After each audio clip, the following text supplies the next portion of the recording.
Bangladesh cricket বোর্ডের পরিচালনা পর্ষদে পাপনের মেয়াদের শুরু থেকেই ছিলেন খালেদ মাহমুদ সুজন। তবে পাপনের নেতৃত্বাধীন বোর্ডের অনেকের পদত্যাগের মিছিলের পরও টিকে ছিলেন তিনি। শেষ পর্যন্ত তিনিও ছাড়লেন পরিচালকের দায়িত্ব।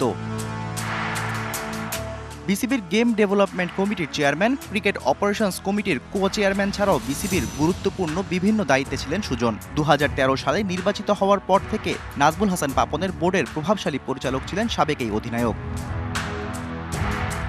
ওয়ালটন টেলিভিশন মাত্র 25,490 টাকায় পাচ্ছেন গুগল টিভি।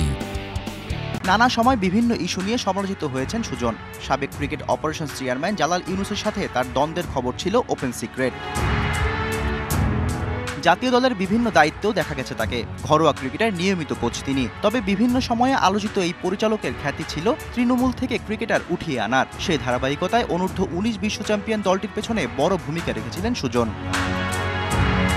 গত 5 আগস্ট রাজনৈতিক পট পরিবর্তনের পর বিসিবির সভাপতির দায়িত্ব নেন ফারুক আহমেদ। পরিচালনা পর্ষদ পুনর্গঠিত হয়।